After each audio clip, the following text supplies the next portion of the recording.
egresado de la Universidad Autónoma de México, de la Facultad de Filosofía y Letras, y tiene bueno, es historiador, es dramaturgo, es coleccionista de libros antiguos, documentos antiguos, tiene una larga trayectoria, aunque es muy joven, pero tiene una trayectoria muy grande, ¿no? De muchos años. Ha estado durante 17 años presentando Voces de Catedral. No, bueno, eso tiene 15 años. 15 años presentando Voces de Catedral en la catedral, por temporadas. Él tiene 10 años haciendo la representación del Vía Crucis en el Zócalo, en Semana Santa. Son 10 años. 17 años. 15 años con la actora. Ah, ok. Y 10 años, a ver si ahora sí le atino. 10 años de representar la obra de Don Juan Tenorio, de José Zorrilla. Es que me dieron el currículum atrasado.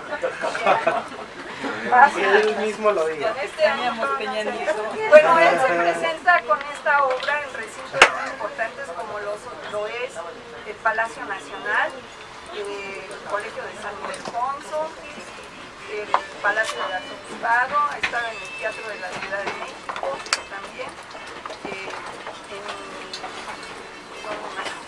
en el Museo de la Ciudad de México, Panteón de San Bernardo. Bueno, es que sería interminable, ¿no? Son de las obras más importantes que hay. Tiene demasiadas, son muchas, no sabía cuántas, ¿no? He tenido el privilegio de asistir a varias de ellas y también para el próximo año va a llevar Don Juan Tenorio a España. Así también él pues hace conferencias en México, Latinoamérica y en Europa. Acaba de regresar de una gira por España e Italia llevando sus conferencias, ¿no? Entonces imagínense pues el orgullo para nosotros de que venga a nuestro espacio a darnos una conferencia, ¿no? Entonces, sí, pues entonces, bueno, pues ahora sí que los dejo ya.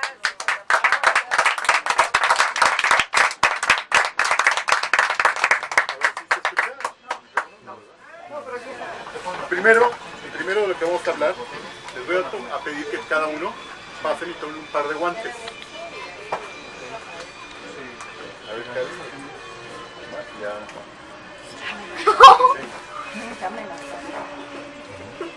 Por los libros. A ver, si quieres, tomen un par de guantes. Sí, adelante. Son antiguos. ¿Tienes dos?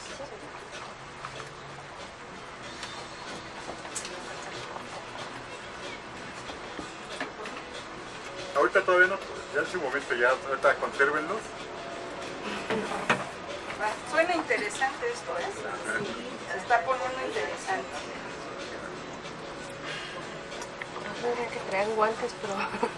Bueno, como bien dijo Patti, a mí me gustan las cosas personalmente extraordinarias, como el día de hoy que estamos en un avión para dar una plática sobre libros, bibliotecas, sobre algo de la historia que hemos perdido en esta nación. Hemos perdido petróleo, hemos perdido recursos naturales, pero lo más importante, hemos perdido nuestro gran patrimonio que son los libros. Como saben, México, la antigua Nueva España, fue el lugar donde más bibliotecas se formaron. Desde la llegada de los primeros españoles, buscaron formar bibliotecas, se creó la primera universidad en 1553, el primer colegio de Tlatelolco en 1539, que fue el primer colegio de América, y ambos recintos crearon sus grandes bibliotecas. Cuando llegan los jesuitas en 1572, también crean una de las grandes bibliotecas de yo diría que del continente. Y todos estos libros son lo que vamos a relatar el día de hoy. ¿Qué sucedió? ¿Qué pasó? ¿En dónde están? Si es que existen. ¿Dónde está la biblioteca de Sor Juana Inés de la Cruz? ¿Dónde está la biblioteca? La que tenemos, conocemos todos muy bien, es la de Don Juan de Palafox y Mendoza, que todos la hemos conocido en Puebla, palafoxiana. Pero todas estas grandes bibliotecas como la de Juan de Palafox, ¿qué fue lo que pasó? ¿Qué pasó con nuestros códices mexicanos? ¿Dónde están esos códices que hacían los indígenas en el siglo XIV, XV, que contaban la historia de la peregrinación, que nos contaban el origen de nuestra cultura? Bueno, pues de eso vamos a tratar un poco, no como conferencia, sino como una charla y hacer una reflexión sobre todavía lo que podemos conservar, lo que podemos tener en nuestras manos. Hay que mencionar también que hay un grupo que es Carso, ¿saben de quién es Carso? No es necesario decirlo. Ellos compraron hace poco Condumex, y Condumex está en Chimalistac, y en Chimalistac hay un archivo muy importante de libros y documentos antiguos. Es un archivo formado en los años 40, 50, que los empresarios preocupados por nuestro material, por nuestros libros, todo, empezaron a comprar libros, documentos de la historia de México, porque había una gran fuga, como la sigue habiendo en nuestro país, de los documentos que nos dan historia, nos dan significado, y todos esos documentos se van del país. Bueno, lo primero que les voy a contar, ahora sí pónganse los guantes porque vamos a iniciar nuestro viaje. Dice Octavio Paz que empecé a viajar cuando empecé a leer, y lo primero que vamos a hacer va a ser colocar los guantes para iniciar este viaje. ¿Faltó un guante allá? Sí.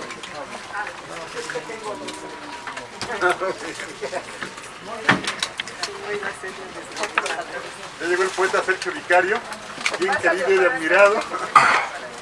Los guantes también. Todos con guantes. Ya. Pero faltan aquí. Ah, usted ya tiene. ¿Qué son estos? No sé, este es mi hijo. Esto sí, ya no soy. Disculpa. Si usted quiere pasar ahí. No quiero pasar, gracias, mi gentil. Pásele. No, estoy bien. Vale. ¿Cómo está? ¿Quiere una silla? No, de veras. ¿Marcha? ¿Sí? ¿Escuchas allá al fondo? Por supuesto. Hola, adelante. Muy bien, nuestro viaje inicia aquí. Pásale a nuestro vicario, por favor. Nuestro vicario es amigo mío desde hace 20 años. No éramos muy jóvenes, soñadores. Todavía un gran poeta de aquella época, también cartelista, más aún.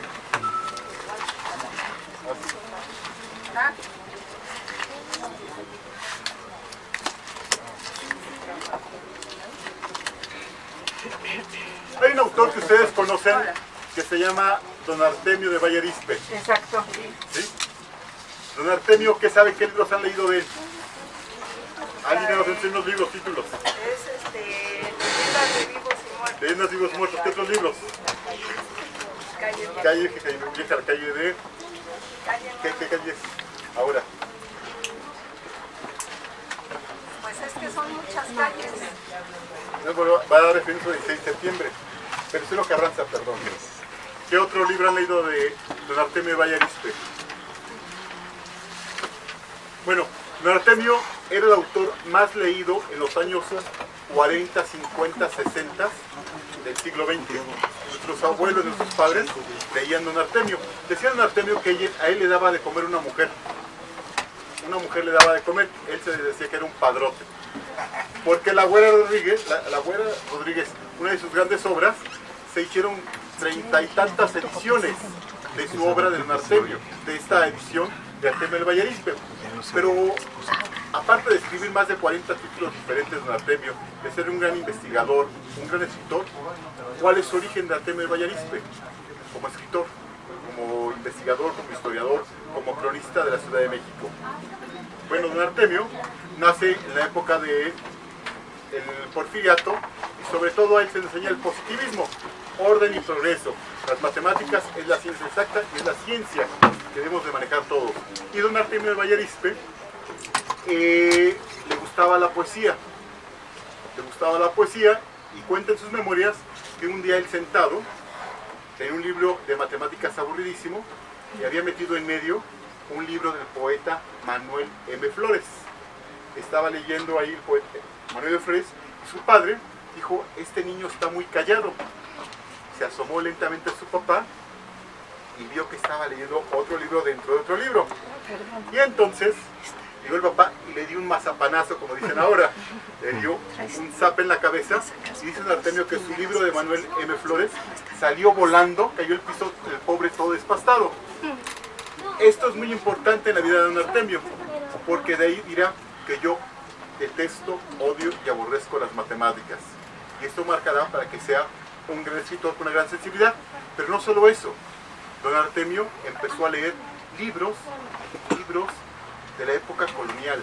Empezó a leer autores que ya no eran leídos, autores del siglo XVI, XVII. Y uno de los grandes autores que leyó don Artemio fue un escritor renacentista, el cual influenció para escribir de esa manera majestuosa, que fue don Juan de Ávila. Don Juan de Ávila, don Artemio admiraba sus cartas, sus cartas de preceptos, de consejos. Y esta tarde vamos a tener en sus manos un libro de Juan de Ávila. ¿Pero de qué año creen que es Juan de Ávila? ¿Qué año creen que se publicó? Es un escritor renacentista.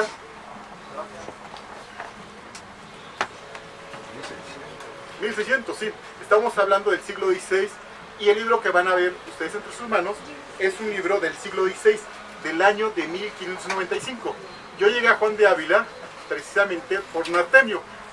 Me hice a la tarea de, en sus memorias, de rescatar todos los libros que él había leído. Hice una lista y de ahí he ido consiguiendo todos estos autores. Bueno, es un libro que tiene, ¿cuántos años? 1595 al siglo XXI que estamos. ¿Cuántos, nuestro vicario? ¿Usted qué es? 420. ¿Mande? 423, ¿no? 423. Entonces lo vamos a pasar de este lado para que regrese de este. Y ahora sí, es de 1595 y era uno de los autores preferidos de don Artemio de Vallarispe.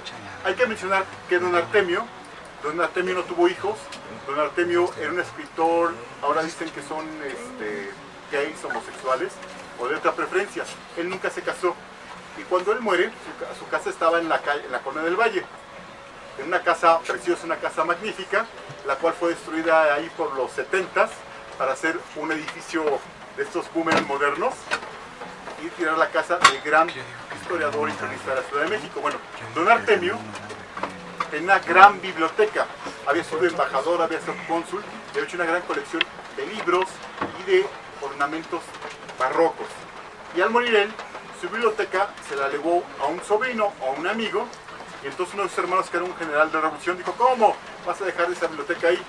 Y entonces esa biblioteca se la apropió el hermano de don Artemio y se la llevó a su tierra. ¿De dónde era don Artemio de Vallarispe? ¿Alguien se sabe? Pero es mexicano, ¿no? Mexicano, sí, Artemio de Vallarispe. Coahuila, ¿no? De Coahuila. Y hay un lugar en Coahuila que se llama el Ateneo. El Ateneo era un lugar donde se reunían literatos, pero en este lugar, en los años 80, se asentó Hacienda, Secretaría de Hacienda y Crédito Público. Y ahí llevaron la biblioteca de don Artemio de Vallarispe, una biblioteca excepcional por la cantidad de libros de este tipo del siglo XVI, XVII, XVIII que él tenía en su colección.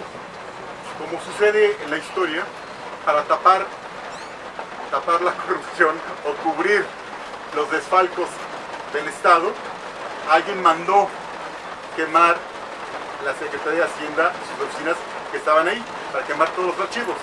Pero entre ellos se llevaron la biblioteca de don Artemio del Vallarispe, que estaba en la parte superior. Y se perdieron todos los libros de don Artemio. Este incendio en 1982. Entonces sí, una pérdida lamentable. Esa es una. Don Artemio murió en 1961 y solamente conservamos de él todas sus crónicas, sus 40 libros sobre la Ciudad de México. Amigo de Salvador Novo, cuando don Artemio estuvo a punto de fallecer, le invitaron a Bellas Artes para hacer un homenaje en la sala Manuel M. Ponce. Y don Artemio no pudo asistir, pero fue don Salvador Novo y leyó una biografía sobre su vida, y lo que había sido la vida de este gran autor. Bueno, es uno de los ejemplos de las bibliotecas que se han perdido en México, importantes de nuestros grandes cronistas. Volviendo a ese siglo XX, hay en la Biblioteca Valderas, la ubican todos, ¿verdad? Sí. Muy recientemente se han comprado los fondos de quienes. Hay una biblioteca de autores, Monsiváis, ¿quién más? ¿Dónde? Está Monsiváis, ¿no? José Luis Martínez, el bibliófilo más importante del siglo XX sobre literatura mexicana. Otro autor que podemos mencionar, Castro Leal, literato, historiador, en esta biblioteca. ¿Quién más? Ali Chumacero, que le gustaba a sus libros empastarlos en lomo de piel. ¿Qué otro autor podemos ver? Son 5 o 6 acervos que hay en la Biblioteca Valderas. Nos tardamos 100 años en conservar estos acervos. En el siglo XIX, México tenía enormes bibliotecas de libros antiguos del siglo XVI, XVII, entre ellas la de un personaje que yo admiro mucho, que está enterrado en la iglesia de San Cosme, don Joaquín García Calvalceta. No sé si hayan escuchado de la calle o de él. Un niño que empezó a los 13 años a escribir libros, y un niño que a los 15 años empezó a comprar libros del siglo XVI y documentos sobre la historia antigua de México. Y entre esos libros consiguió algo sobre la vida de Fray Juan de Zumárraga, sobre Pedro de Gante. Bueno, es una biblioteca impresionante. Y tanto era su acervo que el arzobispo Labastide y Dávalos en el año de 1891 dice: oiga, don Joaquín, usted, entre todo su acervo, díganos en qué parte se habla sobre la atracción de su Santa Virgen María de Guadalupe. Entonces don Joaquín revisa sus archivos, hace sus anotaciones y le manda una carta de 29 folios. Se la manda al arzobispo diciéndole: yo como científico no puedo mentir, pero como creyente le doy mi verdad, yo no dejo de creer en la Virgen de Guadalupe. Dice la carta, una parte: si Fray Juan de Zumárraga hubiera visto la aparición de la Santa Madre, no creo que se le haya olvidado mencionarla en algún documento, él o los otros padres que la vieron. Por lo tanto, su eminencia, no se menciona la aparición de la Virgen de Guadalupe en ninguno de los documentos antiguos. Entonces, al saber esto, la Francisco Labastide Dávalos le hizo una patraña, mandó publicar la carta. Y entonces de todo el país surgieron pasquines, boletines atacando a don Joaquín García Calvalceta, que murió a los pocos años de un infarto porque todo el pueblo mexicano se le echó encima por haber negado las apariciones de la Virgen de Guadalupe. Este historiador, eso es el punto negro que le da el pueblo mexicano, pero hay que estudiar y leer las cartas para decir que fue lo que dijo en realidad.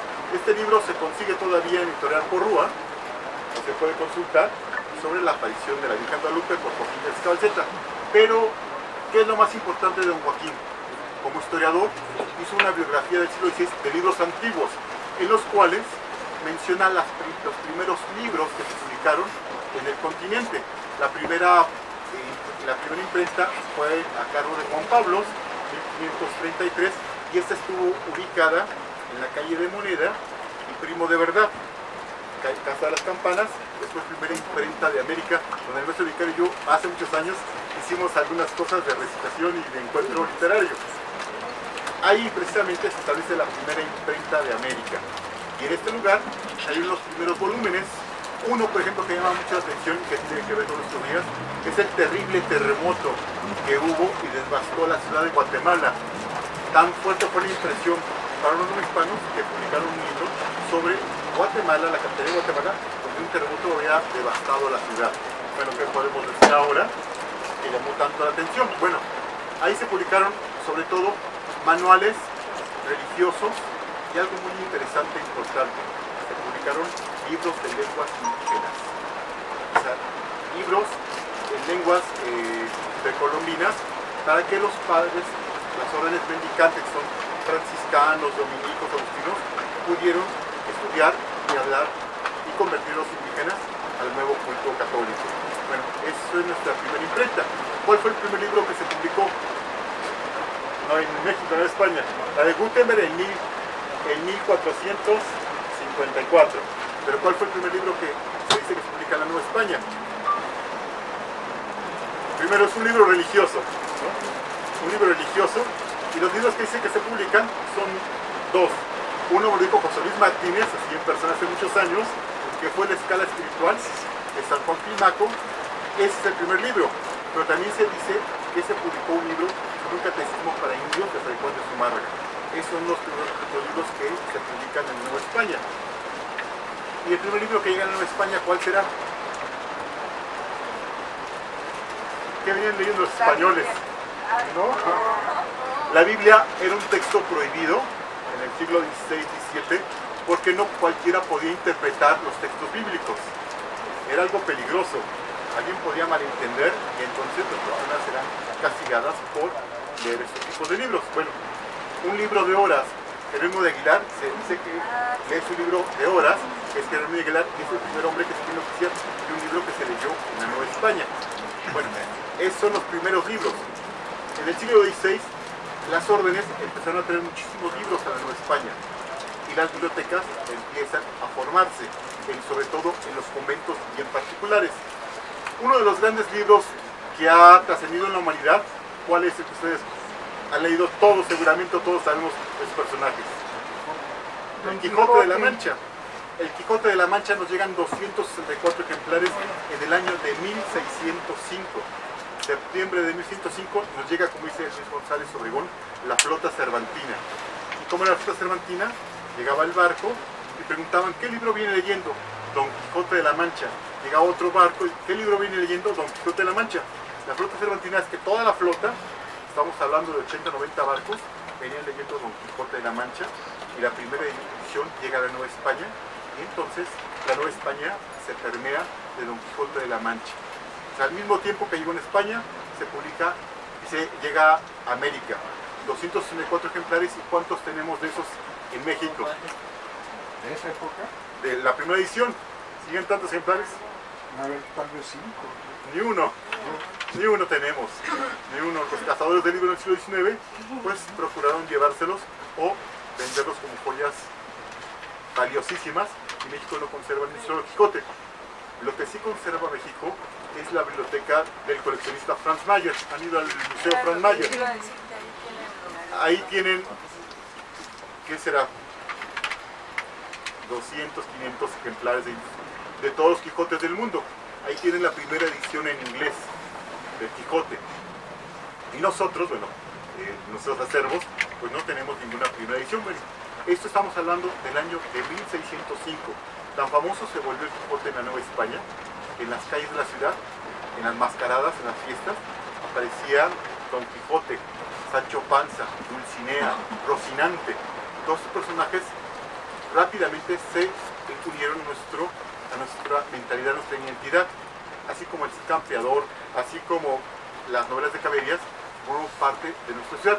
Hay por ahí una anécdota que en el siglo XVIII, en Tlaxcala, aparecía el Cid Campeador combatiendo indios, ¿no? O sea, representaciones de todas las lecturas que llegaban.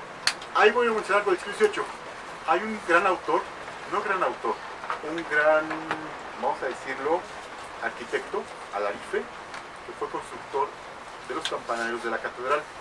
Don Melchor Pérez de Soto era un hombre que le gustaban los libros, le gustaba la lectura, y su mujer no sabía leer, pero eso es otra cosa.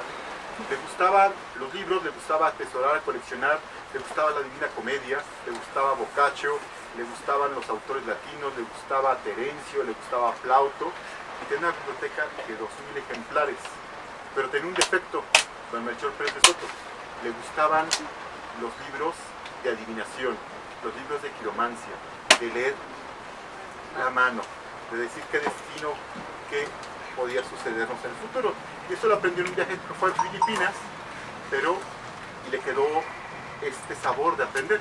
Pero hay algo, él no sabía latín, esos libros venían en latín.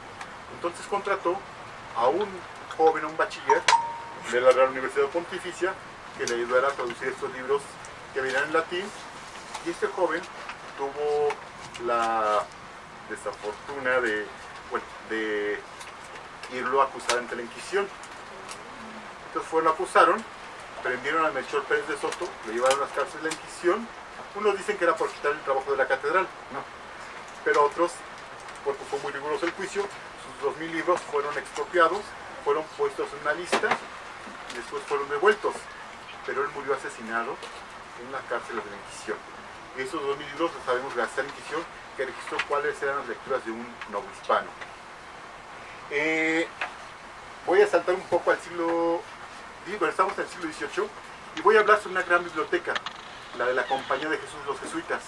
Como sabemos, los jesuitas llegan en el año de 1572 a la Nueva España, pero su primer acto de presencia es en el año de 1578, en que hacen una gran procesión, que les llegan 214 reliquias del Vaticano, en las cuales viene una astilla de la Cruz de Cristo, hasta que en el año de 1767, un 24 de septiembre, son expulsados de la Nueva España. Son expulsados y sacados de los reinos de Carlos III, son enviados a Roma, y sus bibliotecas les pasa algo terrible. Cuenta la crónica que el 24 de septiembre, 24 de septiembre se establece esta orden para sacarlos. El 25 en la mañana, a las 5 de la mañana, estaban tocando en todos los recintos que fueron los jesuitas, la Profesa, San Pedro y San Pablo, San Ildefonso. Llegan a San Ildefonso, tocan la puerta y dicen: por favor, vamos a tomar en nombre del rey estas instalaciones. Entran los soldados, sacan a los estudiantes, y de pronto entra la turba, o la chusma, o la gente, la población, la masa, y empiezan y sacan y tiran los libros por todas partes, y estos libros permanecen en las calles, permanecen como si fuera un estado de sitio.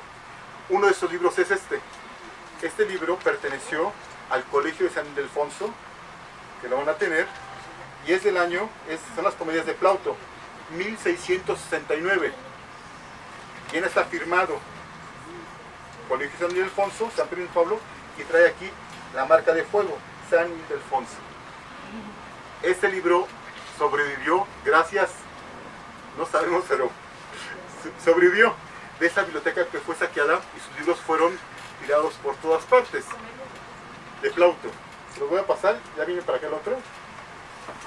Está perdido. Bueno. Vamos a pasarlo por ahí. No se salvó. Ya salió volando. Una pregunta. Dígame. Leí un poco el texto del libro, pero no sé, yo no le entiendo cómo está escrito. Es español. Nosotros, Español. los mexicanos, entendemos mejor el español antiguo que los mismos españoles. Eso se lo puedo asegurar. Nada más que la letra viene pequeña y hay que poner un poquito más de atención, pero le cae un poco más de tiempo. Pero nosotros entendemos mejor el español que los mismos españoles. Nosotros todavía hablamos español del siglo XVII. Y eso es majestuoso. Somos quijotescos hasta en la lengua. Gracias. Bueno, el libro que ustedes van a ver fue de la Compañía de Jesús, San Ildefonso, de esta biblioteca que fue saqueada. Y es un milagro que esté con nosotros, por eso lo he traído, para contarles que esa expulsión terrible dispersó la gran biblioteca de los jesuitas. Este libro se salvó por hacer el destino, pero otros libros, otros 8000 libros, fueron llevados a un sótano en el Colegio de San Pedro y San Pablo. Y ahí permanecieron códices, libros de la Compañía de Jesús, libros que se habían salvado de la exclaustración de los jesuitas. Pero, como siempre sucede, llega la intervención norteamericana, llega esta gran marea, y lo primero que hace Scott es ver dónde están los tesoros, los impresos no hispanos, los libros antiguos. Se entera que están en San Pedro y San Pablo 8000 volúmenes, códices, libros antiguos del siglo XVI y XVIII, y entonces lo que hace es expropiarlos y mandarlos a Estados Unidos como botín de guerra, y están parte de la biblioteca de los jesuitas en el Congreso de Washington, en la biblioteca del Congreso de Washington. Está parte de esta biblioteca. Como saben, los jesuitas, bueno, es el contar lo que es muy particular. Los jesuitas decían que sus estudiantes debían ser iguales o mejores que los antiguos. ¿Quiénes son los antiguos? Platón, Aristóteles, los griegos. Y entonces sus estudiantes deberían ser de esta manera. Y lo lograron. Muchos de los grandes estudiantes del mundo, así de los jesuitas, pues son, nos sentimos todos orgullosos. Francisco Javier Clavijero, que escribió la historia antigua de México, que fue la primera imagen que tenemos de lo que es el mundo indígena en el orbe de esta tierra, y no todas las visiones equivocadas. Otro gran hombre fue Francisco Javier Alegre, ambos veracruzanos.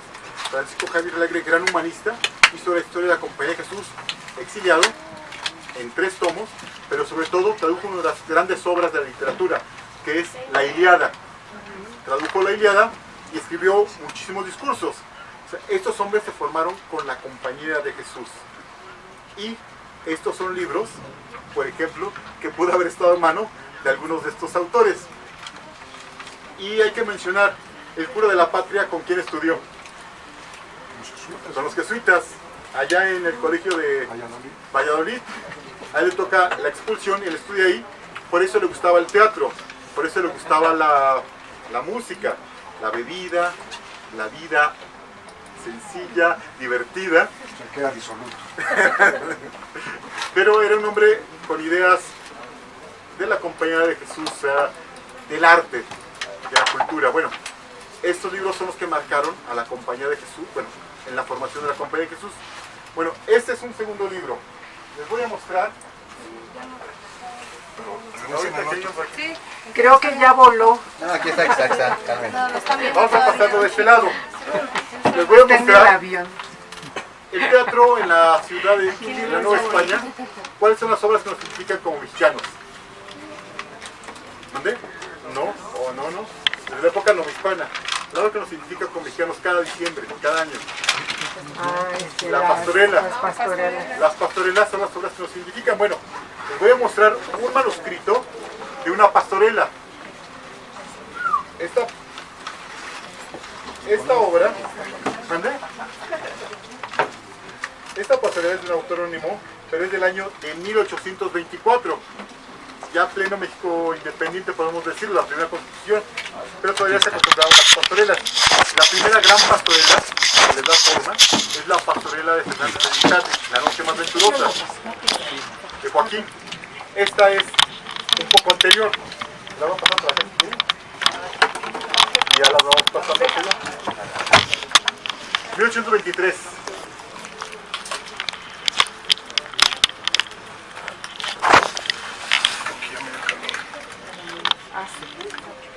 Bueno, es un manuscrito para que tengan un manuscrito en sus manos. Esta obra la vi ¿Dónde? en el Palacio del Ayuntamiento.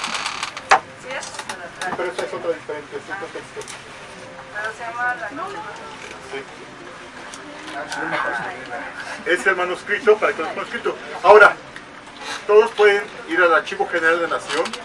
México, hay que decirlo, todavía tiene muchos tesoros. Los tesoros mayores de México son sus archivos.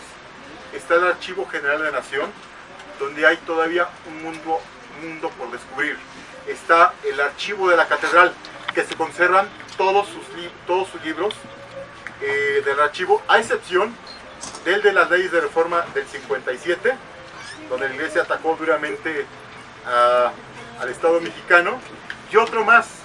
¿En qué año se quemó el codo de la catedral? Si alguien recuerdo lo vivió, que era niño.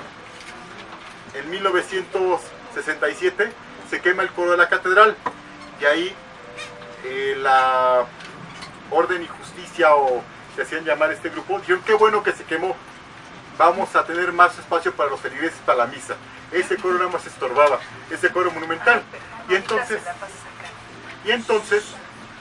ese libro también se perdió. Pero de ahí en fuera existen todos los libros de la historia religiosa en México, de la catedral. Es el segundo archivo más importante. Tercer archivo importante, el de la Ciudad de México. El del antiguo ayuntamiento que se trasladó a Chile 8, donde estaba la casa de Don Joaquín. Ese es uno de los grandes archivos también sobre la historia de la ciudad. Y ese archivo, vamos a decir lo que es providencial, un término sencillo, es un archivo importantísimo, es un archivo que se salvó de las llamas, porque en el año de 1692, don Carlos Sigüenza y Góngora, amigo de Sor Juana, fue a salvar ese archivo en el antiguo ayuntamiento, donde está el jefe de gobierno. Que el edificio ahora es de 3 pisos, pero en aquella época era de un piso nada más. Se cuenta que la gente molesta, el pueblo molesto, porque habían subido el precio del maíz y el precio del trigo, y según el virrey lo almacenaba para subirlo, y había caído el cacamixtle, cocomixtle, ¿cómo se? El chahuiztle, ya estaba yo con un cocomixtle, no, el cacahuixtle había mermado las siembras y entonces se había encarecido muchísimo. Entonces la gente fue a Pedro Palacio, el palacio, y luego fue al ayuntamiento y ambos edificios los quemaron. Y ahí entró don Carlos Sigüenza y Góngora a salvar los archivos y documentos y los arrojó por una ventana, cuadros y libros que hablaban sobre la historia de México. Bueno, este archivo existe gracias a don Carlos Sigüenza y Góngora y se conserva en el antiguo, en el archivo de la Ciudad de México. Este es nuestro tercer gran archivo. Ahora hay que mencionar también el Condumex, que se han dedicado a comprar libros y documentos, sobre todo del siglo XIX. Pero en el siglo XIX,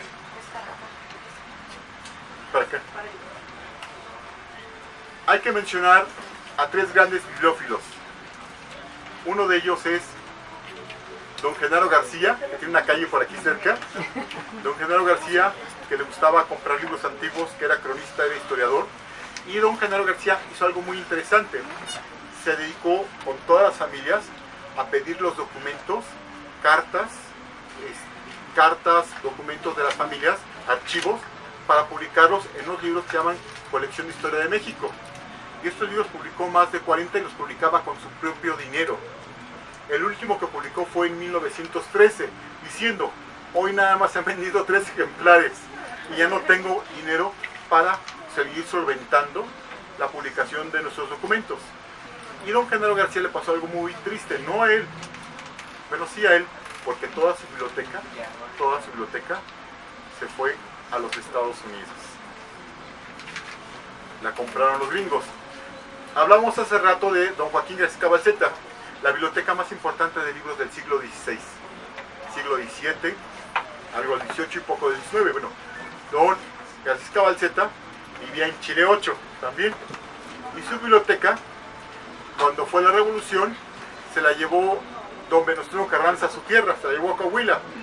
Después cae don Venustiano Carranza y la regresan a México, y entonces la familia decide venderla a la Universidad de Austin en $100,000. Si un general aguantaba un cañonazo de 50,000 pesos, pues la familia no puede resistir 2 cañonazos al mismo tiempo. Y entonces la biblioteca de don Joaquín García Cabalceta se va a la Universidad de Austin junto con la de Genaro García. La de Genaro García estaba en el Carmen 6, era una casa que ocupaba, era de 2 pisos, tenía 4 habitaciones. En la primera tenía libros del siglo XVI, XVII, XVIII. En la segunda tenía una hemeroteca, periódicos de todo el siglo XIX, revistas. En la tercera habitación tenía fotografías, pinturas de los personajes de la historia de México. Y en la última sala tenía de historia del mundo, libros antiguos de todo el mundo. Pues todo eso se fue en 1924, se fue a los Estados Unidos, también por la mínima cantidad de $100,000. Gracias. Entonces son las pérdidas que han sido de nuestras bibliotecas. Hay un libro que les recomiendo muchísimo y que todavía se consigue en las librerías del Hijo, que es el libro de los desastres de Fernando Benítez. Yo ese libro lo leí cuando el maestro vicario igual de joven que yo, en aquella época hace 30 años. El libro de los desastres es un libro que a mí me apasionó y por lo cual yo empecé a coleccionar libros y leer libros antiguos y conseguir manuscritos y documentos. En este libro habla precisamente de estos textos que muchos les acabo de mencionar. Les voy a mostrar un libro que es una belleza bibliográfica. Es una belleza como libro, es del siglo XVIII. Estamos hablando del año de 1723. Este libro es La Araucana. Los araucanos son los indios de Chile. Así como escribimos La verdadera conquista de México, también La conquista ya escribieron este libro, los araucanos. Se los voy a pasar, tiene una encuadernación espléndida del siglo XVIII y parece que que hubiera sido impreso ayer. Papel de algodón. ¿Mande? El forro es de piel y esto es papel de algodón.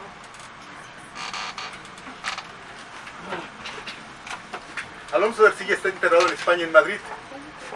Se conservan todavía memoria de sus restos y una placa en la iglesia donde está enterrado. Pero esta obra la escribió él en el siglo XVI y bueno, se hicieron muchísimas ediciones durante el siglo XVIII. Y eran lecturas de los novohispanos.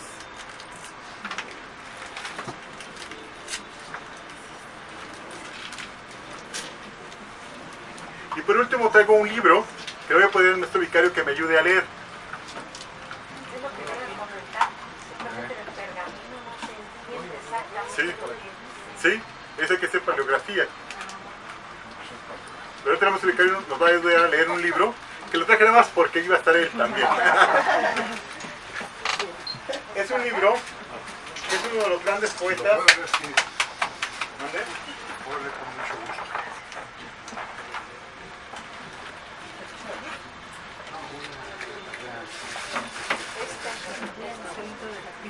Ah, sí, todavía no está.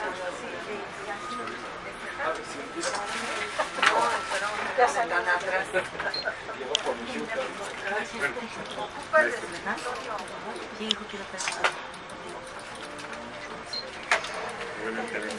Bueno, ese es un libro facsimilar, pero es un libro facsimilar y es un libro que lo se los voy a pasar. El maestro vicario puede leer cualquier parte que le gusta y puede entender. Es un texto que transcribió Cristóbal Colón y viene tal cual, el facsimilar viene tal cual, hasta con el Yurex, ¿no? Eso lo vamos a pasar. Pero el maestro vicario, como buen poeta, puede hacer referencia a cualquier parte del libro. Ahí en la luz.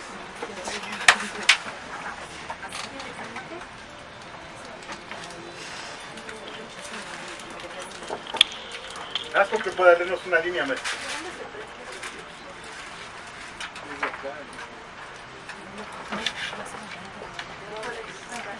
De los lados.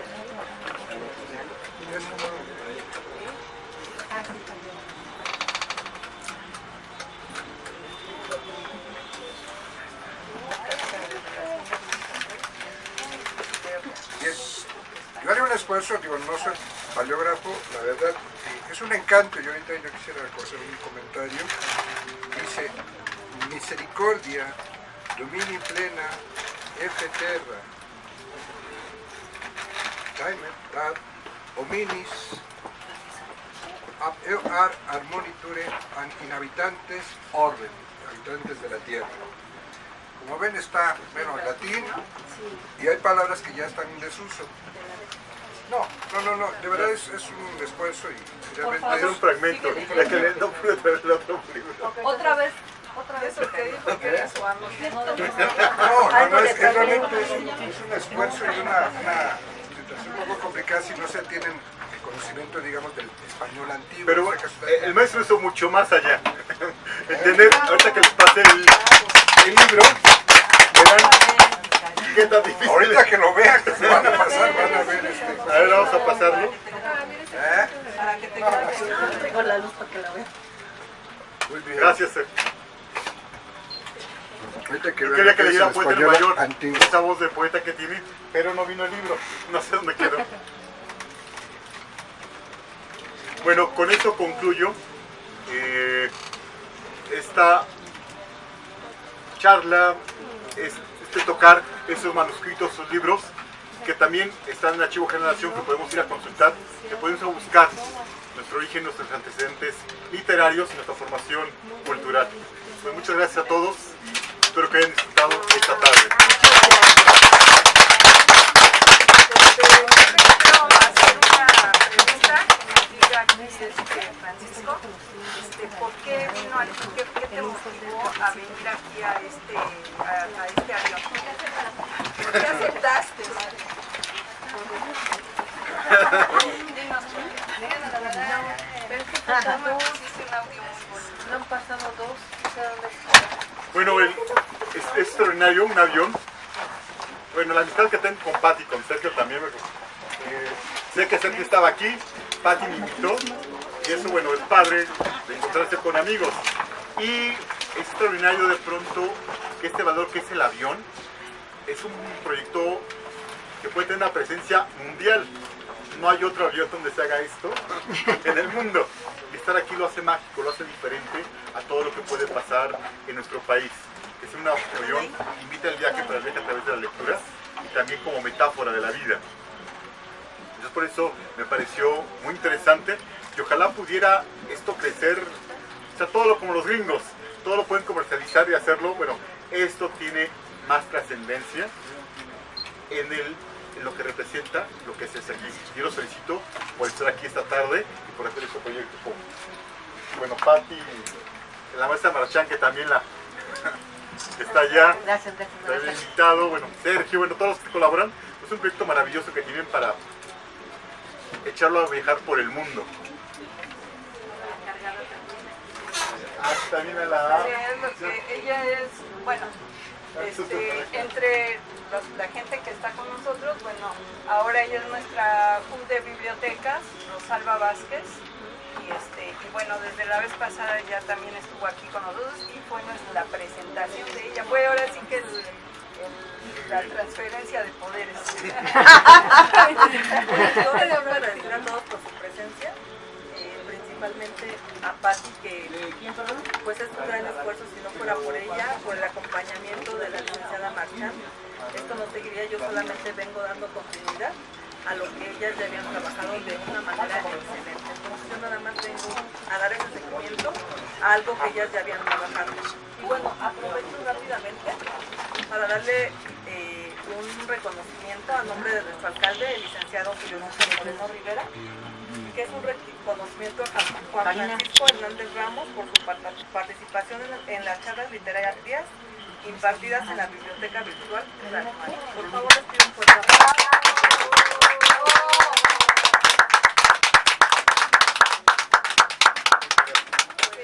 ¿Alguien que quiera hacerle alguna pregunta? Alguien que se llame Karina Ramírez. Karina Ramírez. Yo más bien quisiera hacer un pequeño comentario. No, dijo que venía para que no venía.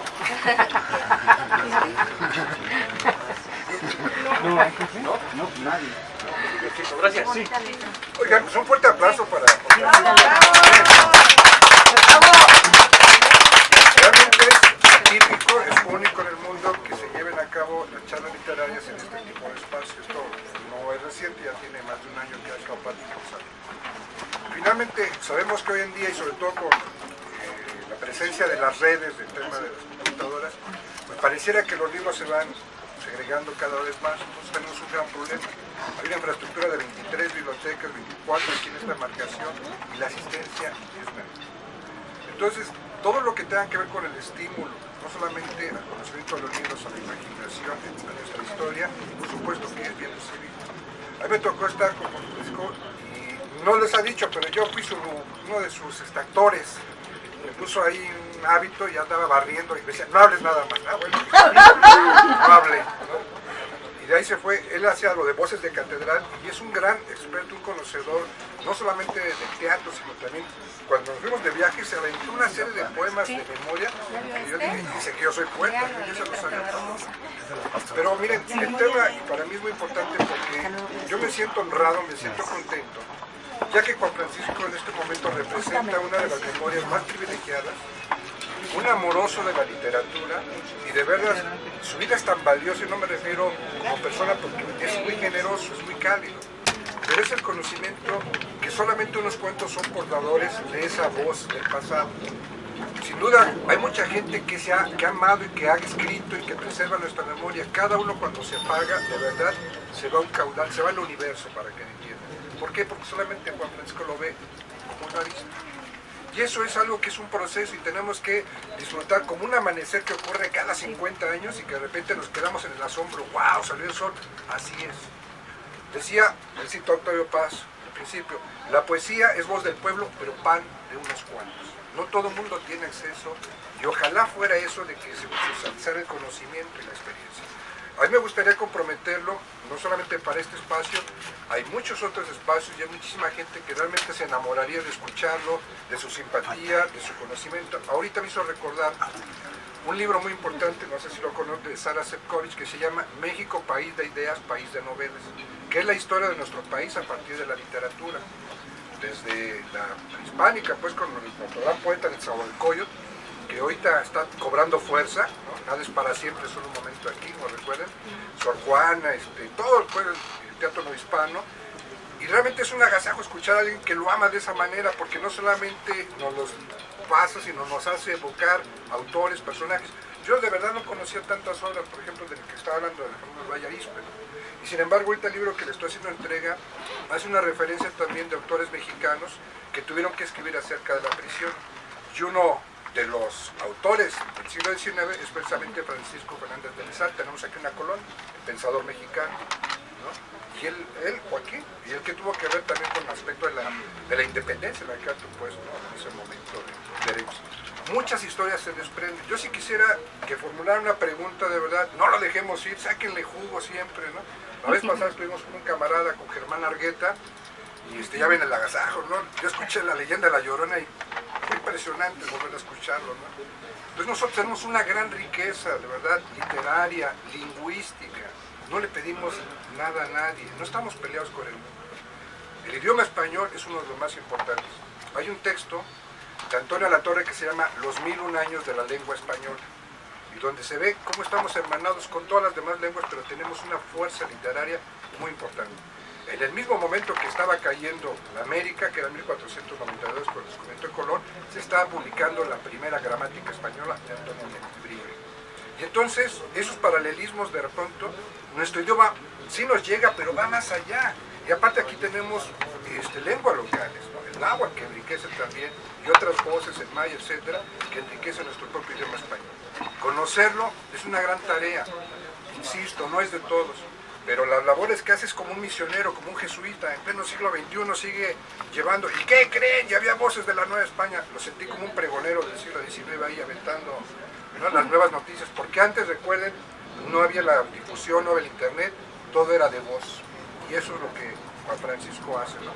Con su voz y su memoria, de verdad, nos dota de inteligencia y de belleza del momento. Yo te agradezco muchísimo, de verdad, tu presencia. Pues, hagan preguntas, aprovechen, ¿no? ¿Qué es un libro de horas? Muchas gracias. El libro de horas es un libro que va leyendo los religiosos y marcando las horas de la pasión de Cristo. A la hora pasó esto, a la hora pasó esto, son de oraciones alrededor del día. Hay un libro muy famoso que tenía un manuscrito que conocí, que era Isabel la Católica. Isabel la Católica tenía su libro de horas, pero todo con pinturas, un libro de este tamaño, que tenía su libro de horas, de oraciones, para las diferentes horas del día que se tenían que rezar. Son oraciones para las del... En diferentes horas del día. Las 12 dan con horrísono rigor, acuérdate de tu muerte, pescador.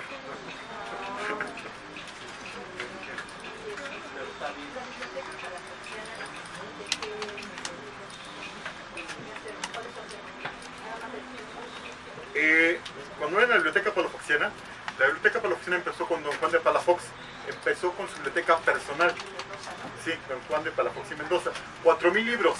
Él era un hijo ilegítimo, ¿no? Aparte, pero era un hombre que se preparó, una gran cultura, por una biblioteca que trajo al Nuevo Continente 4,000 tomos. Uno de los grandes libros que trajo él es una Biblia en griego, latín, arameo, que está ahí.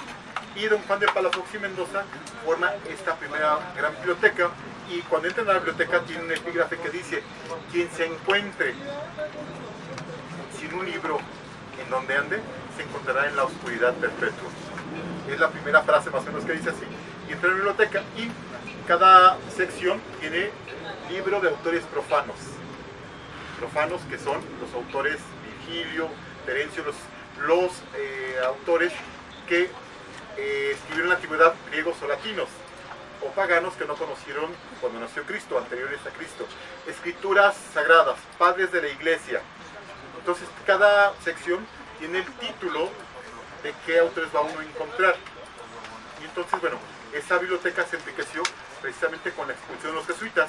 Ahorita tiene 50,000 ejemplares, como la de don José Luis Martínez, que también son 50,000 ejemplares, Con la diferencia de don José Luis, son 50.000 libros de todo del siglo XX, pero de don Juan Palafox y Mendoza son libros desde el siglo XV. Hay incunables, hay libros de todas las épocas. Sí.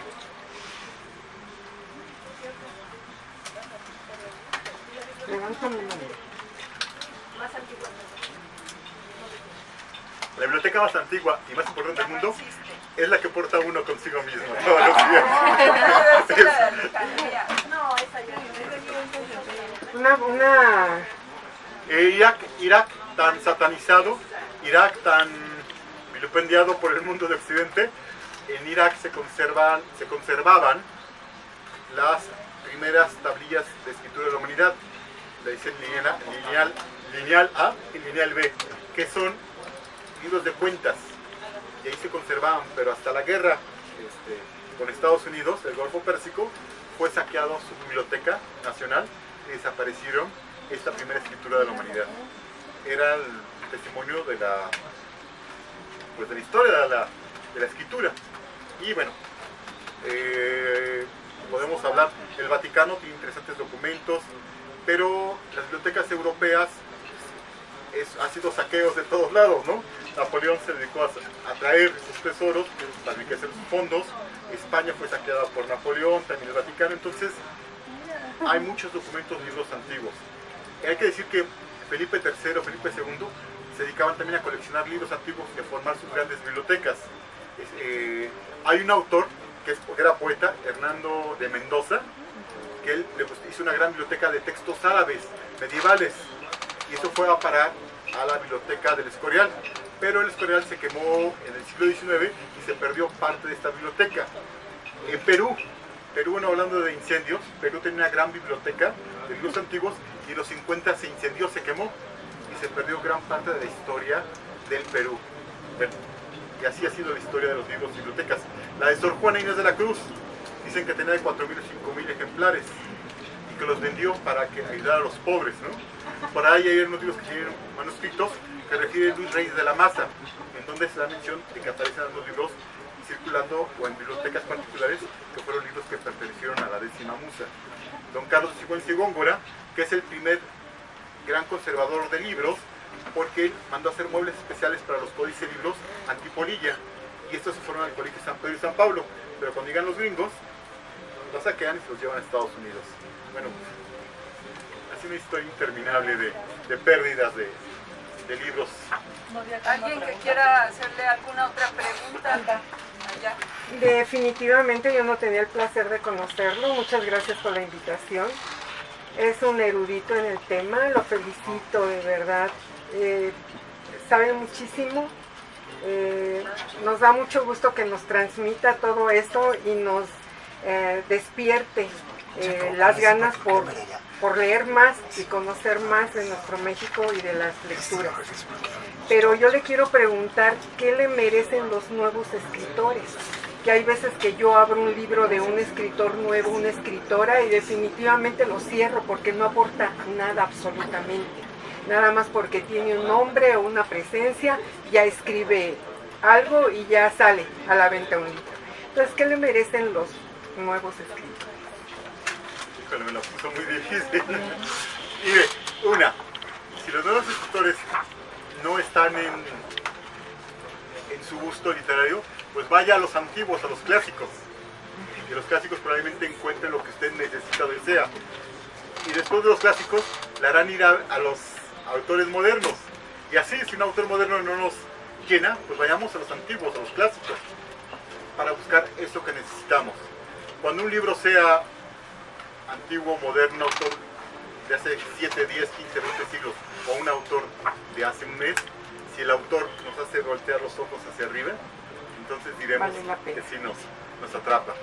Pero es, vamos a decirlo, una búsqueda personal, qué libro nos va a atrapar. Muchas gracias. Sí, por nuestro. Gracias. ¿Alguna otra pregunta? ¿No? ¿Seguro? Muchísimas cosas. He perdido muchas cosas que no he podido comprar, porque compro libros desde que tengo 15 años. Desde que tengo 15 años empecé a leer a los 8, a los 15 pude comprar mi primer libro y ahí empecé a leer y a comprar.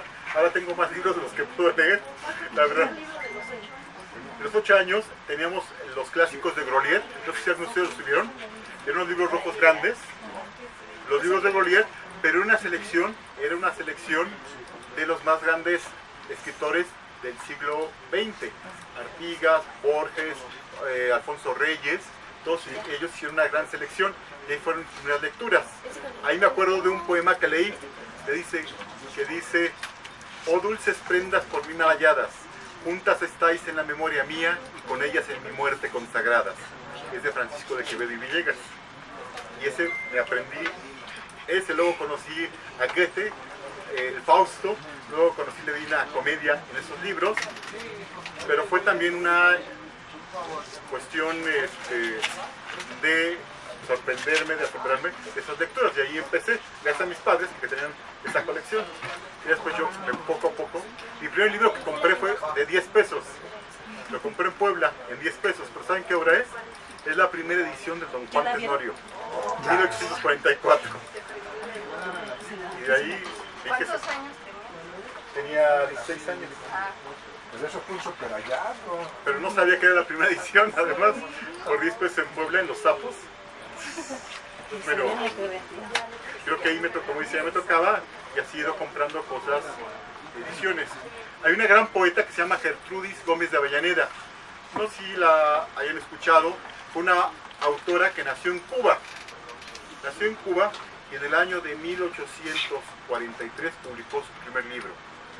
Y este libro, en la introducción dice, seguramente Gertrudis Gómez de Avellaneda será una gran poeta como Sor Juana Inés de la Cruz.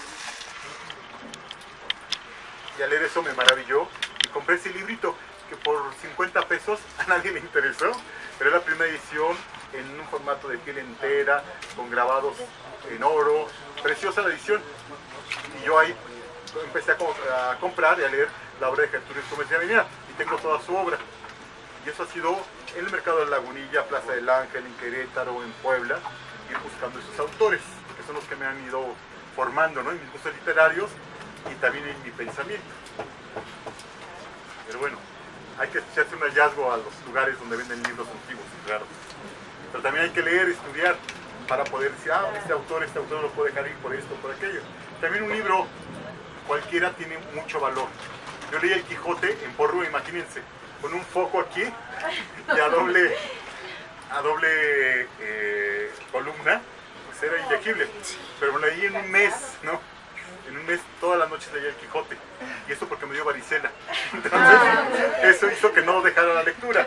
Pero yo iba con El Quijote, iba en los viajes, iba en sus hazañas, iba en la biblioteca. O sea, eso me ayudó mucho. Y di gracias a la vida que me ha dado varicela, ¿no?, para poder leer El Quijote.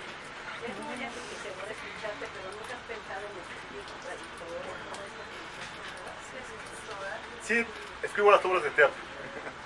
Escribo las obras de teatro y entonces mis anécdotas no, sino las obras de teatro sí. Sí. Ya estaría en algún momento. ¿Nos puedes decir qué obras de teatro son las próximas que vas a presentar? Próximamente vamos a leer una obra inédita del siglo XVI, El Auto de los Reyes Magos, representada en México en 1548, en la Ciudad de México. Y esta obra la vamos a representar en el Templo de la Santísima, los si lo ubican, que es un espacio barroco precioso, es una iglesia barroca, la Santísima, y vamos a representar 4, 5 y 6 de enero la obra El Auto de los Reyes Magos. Va a haber bailarines, danzantes del siglo XVI, cantantes del siglo XVI y más de 20 actores que interpretan a todos los personajes de esta obra de teatro. Lo próximo, 4, 5 y 6. Con Pati les vamos a mandar la información para que asistan. Sí, Va a ser a las 5 de la tarde las representaciones. Ah, muy bien. Aquí va a ser Rosalba una pregunta. Algo que nos pudiera compartir de Juan Ruiz de Alarcón. De Juan Ruiz de Alarcón. ¿Qué le gusta a usted de Juan Ruiz? Teatro. Juan Ruiz de Alarcón es el más claro ejemplo de lo que puede la virtud unida. Juan Ruiz de Alarcón, cuando lo veían, no sabían si iba o venía, porque era contrahecho. Tenía joroba por delante y joroba por atrás. Quevedo le decía poeta entre dos platos, le decía el sátiro de las musas, poeta pantorrillas, porque era un tipo deforme. Imagínense una joroba adelante y otra atrás. Pero Juan Ruiz tuvo la vitalidad o la necesidad de irse a estudiar a la universidad, la segunda universidad más antigua de América, digo del mundo, Salamanca. La primera es la de Bolonia, y él se va a estudiar a Salamanca, y ahí Juan Ruiz de Alarcón conocerá el mundo literario, el mundo académico, él estudia leyes, y ahí se formará en su pensamiento. Se formará en Terencio, en Plauto, en esos autores que mencionamos hace rato, para escribir teatro. Y escribir teatro para él fue algo muy importante. Él no sabía que iba a trascender por eso. Él estudió leyes, se fue en el año de 1594 a 1600, 1594 a 1600 estudia como bachiller. El 10 de octubre de 1600 llega a la Universidad de Salamanca, se inscribe en la universidad y cursa sus estudios de abogacía de 1600 a 1604. Pero como Juan Ruiz no tiene dinero para titularse, porque era muy caro, habría que hacer fiestas de toros, había que darle de comer a los maestros, o sea, era una cantidad exuberante para titularse.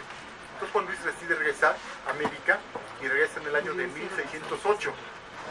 Y para febrero de 1609 se está titulando como abogado, como licenciado en la Real Pontificia Universidad de México. Entonces cuando vayan a la catedral, pregunten dónde está la sala capitular. Ahí Juan Ruiz de Alarcón hizo su examen profesional ante 24 sinodales y se la dedicó al famoso arzobispo Fray García Guerra, uno de los arzobispos más eruditos y con más mala pata. Más mala pata porque cuando venía en el carruaje entrando por Nepantla, se rompió una pierna, el carruaje se cayó y se rompió la pierna. Cuando llegó aquí lo agasajaron con los voladores de Papantla, y un volador de Papantla se soltó y le caía a sus pies. Y después, como le gustaban ir los toros a Fray García Guerra, y no podía llegar a San Pablo, y estaba dando clases en la catedral, dice en la catedral, mandó construir en el palacio actual un ruedo de toros. Y entonces el ruedo de toros, estaba viendo los toros, se rompió, como sucede ahora, se rompió las gradas, cayó, se golpeó en la cabeza y murió. Bueno, a este hombre le dedicó Juan Ruiz de Alarcón su tesis, y por lo cual fue licenciado. Juan Ruiz de Alarcón intentó ser maestro universitario, no pudo. Luego le dieron el trabajo de pesquisidor de ser licenciado e ir a Veracruz a aprender a personas, y aprendió a un hombre que había matado a su mujer por celos. Y entonces luego tuvo el de la Cabala del Puy, que fue otro trabajo más que tuvo. Pero bueno, no pudo concretar un trabajo noble aquí en la Nueva España, se regresó a Madrid en 1613 y ahí hizo toda su vida. Lo primero que hizo fue escribir obras de teatro. Tan importante se volvió Juan Ruiz, escribió 20 obras de teatro, que el mismo Molière, el gran Molière, dijo que Juan Ruiz era el creador de la comedia moderna. Y lo copió. Lo copió en sus personajes. Otro gran autor fue Goldoni, en el siglo XVIII. Goldoni escribió una obra que se llama El Bullardo, como el mentiroso. La obra más famosa de Juan Ruiz y para la humanidad es La verdad sospechosa. Esa obra trascendió y llegó hasta el siglo XIX a tener imitadores. Y Juan Ruiz trascendió todos sus siglos. Pero en el siglo XIX se cuenta que estaban publicando por primera vez sus obras completas de Juan Ruiz de Alarcón. Y dice don Eugenio Harschenbuch, dice, la mala pata, la mala estrella de Juan Ruiz todavía le llega hasta aquí, porque es la tercera vez que intento publicar sus obras y por fin lo estoy logrando, ya que está la tercera edición por fin publicada. Juan Ruiz fue el autor más importante del teatro español del siglo XVII, los 4 más importantes. Cuando vayan a Madrid, vayan a la Plaza Santana, ahí está un teatro de Santana y está Juan Ruiz de Alarcón, Calderón de la Barca, Lope de Vega y Lope de Rueda, los 4 grandes autores de la comedia española. Bueno, Juan Ruiz nació en Tasco de Alarcón, se dice en 1572, y otros dicen que en 1580-81, pero yo creo que con la tesis de la maestra Margarita Peña, que dice que en 1572 nació en Tasco.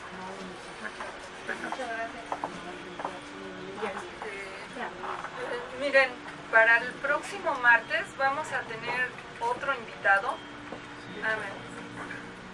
Pero ese no lo... Bueno, les comento rápidamente. Nuestro invitado para el próximo martes es Francisco Ibarlucea. Él es cronista de la Ciudad de México, narrador, y va a venir con otros dos invitados de él, y van a hacer aquí un performance, ¿sí? ¿Quién viene? Perdón, escuché. Francisco Ibarlucea.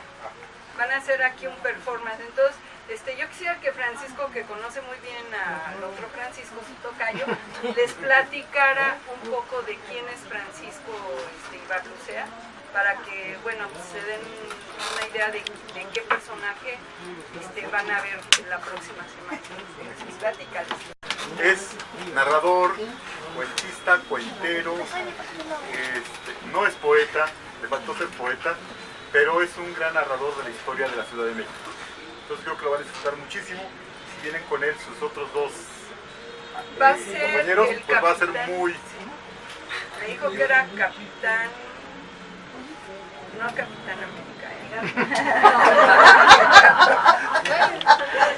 Capitán Gallardo, Alejandro Gallardo. Ajá, va a venir con el... Bueno, me imagino que es Alejandro Gallardo, porque me dije, viene Capitán Gallardo, tiene algo de gris, gato gris. Es gato gris. Bueno, miren, es una sorpresa. Y él es un tlaloque. Él va a venir como un tlaloque. ¿Saben lo que es un tlaloque? No. Sí, no. Son dioses de la lluvia. Ajá. Entonces va a ser aquí un performance de tlaloque, y va a venir con el Capitán Gallardo y con el gato gris. Entonces, bueno, pues están invitados y acompáñenos, porque de veras va a ser pues también un privilegio tener a Francisco Ibarlucea aquí.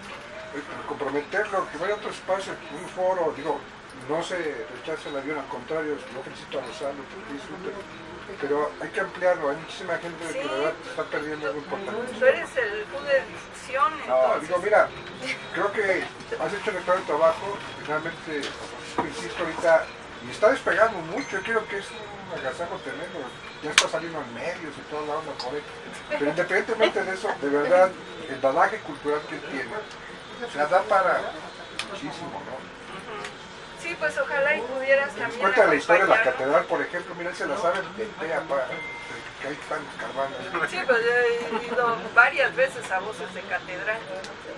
Pues ahorita el proyecto que tienen es lo de Palacio de Hierro, ¿no? ¿No? Estaba en la historia del Palacio de Hierro. Ah, no, pero ese es de Miguel Ángel Bernabé, del arquitecto Miguel Ángel Bernabé. Sí, él también ha contribuido con él, por ejemplo, para hacer los recorridos por cuando fue lo de la calle 5 de Mayo, pero él es arquitecto, y lo que te va a narrar, a explicar, es acerca de la historia de la arquitectura de los edificios de la ciudad, ¿no? Sí, pero es Miguel Ángel Bernabé, y bueno, pues también son de esas gentes que están ligadas con él. Sí. Sí te acuerdas de él, ¿no? Sí,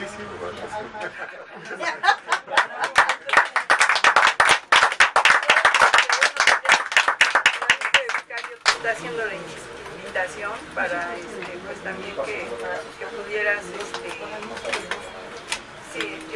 que pudieras presentarte en algunos otros lugares. Está el Centro Cultural Carranza, y hay otros foros, ¿no?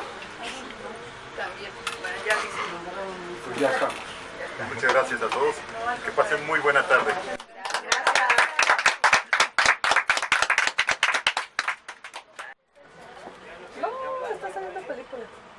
Buenas tardes. Sí, cierto. Karen es buena para eso. No, una excelente oportunidad que nos dan a todos de tener a una gran personalidad. Realmente nos hizo reflexionar de que tristemente hemos perdido muchísimo legado literario, que pues hay que recuperarlo, ¿no? Aunque sea no sé, el original sí, el leerlo, ¿no?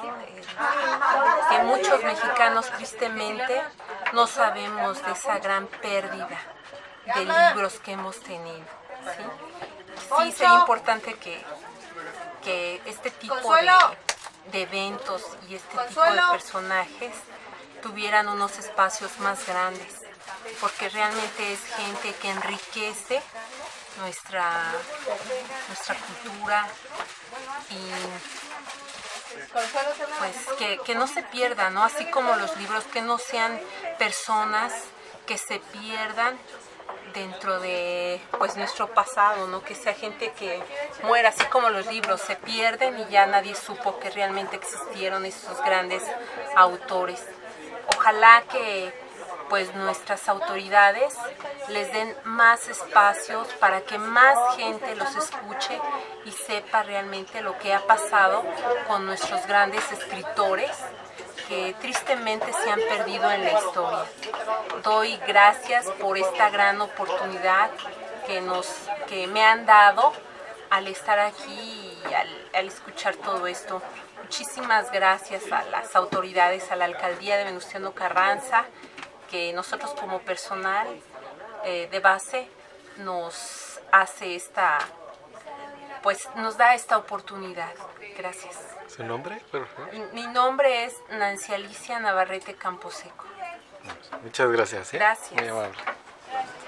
Hola, ¿cómo están? Bueno, pues mi opinión acerca de Francisco Hernández fue muy enriquecedora, porque la verdad me emocioné tanto al escucharlo, ya que sí tiene todo un bagaje cultural en relación a todo lo de bibliotecas y libros perdidos. Gracias. ¿Su nombre? Soy Silvia Arroyo. Muchas gracias. Bueno, es que el maestro es una persona con una mente privilegiada, es un erudito de esos temas. Vaya, es un privilegio tenerlo aquí, es un honor. ¿Su nombre? María de Lourdes Navarrete. Muchas gracias.